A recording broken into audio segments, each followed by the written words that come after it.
Hey folks, welcome to the Daily Landsblog. I would happen to be Michael Landsblog. I still love that name, and I don't remember who it was that came up with it, but whoever came up with the name Landsblog, thank you for that. And let me know so I can give you credit for it. I kind of think some days when I'm doing this, excuse me, I'm still struggling with the bronchitis, and now I'm just milking it to make it sound like I'm sicker than I am to go for the sympathy vote. But I kind of think some days when I'm doing this that it doesn't really serve a purpose. I feel like why would people really care that much what I have to say? And then I look at the comments and I realize that there's a real power, there's a real connection that you can have just by letting people know that you're there and that you understand them. I had a long conversation with a good buddy today, someone that I met through this SickNotWeak journey, and he was telling me what a difficult place he was in, and I found it heartbreaking because my usual pep talk is, you got to fight, you got to fight for your happiness, and that is my pep talk with him. But his fight has been going on for so long.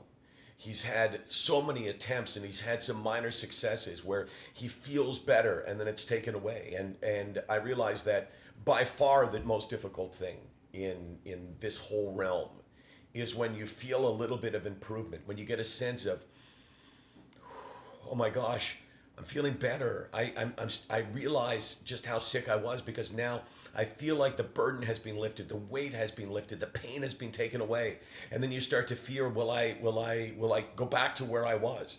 And that's what's happened with him. That he's relapsed every time when he's thought he's had something that was working. And we were talking today how it's important for him to talk to me about this because he says, I have lots of friends, I have lots of family, but they don't get it. And still, fundamentally, no matter how sick I've been and no matter how long it is, there is this belief that, you're unhappy, so do something that makes you happy.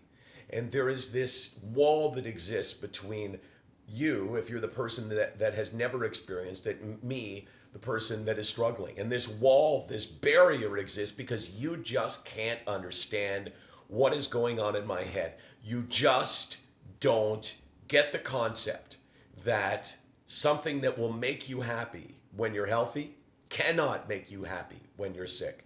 So my buddy, whose name I will leave off now until he gives me permission to use it, has been going through a really tough time. And now I'm talking to you. And I understand how tough this has been. I understand how long the struggle has gone on for. And I would like to tell you that there's an easy solution, that just keep fighting a little bit longer and you'll find it.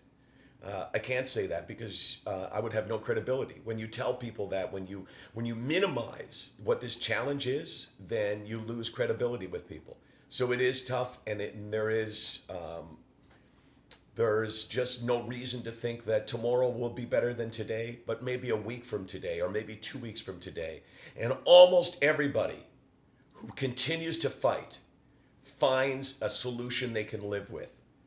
Almost everybody gets help eventually. And that's not my opinion. That's not me basing it on anecdotal information.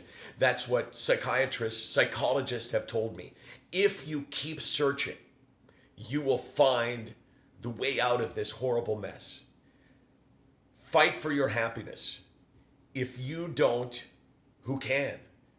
And who will? SickNotWeak.com. 24 hours a day, 7 days a week, 364 days a year. We are always here to help you in your fight.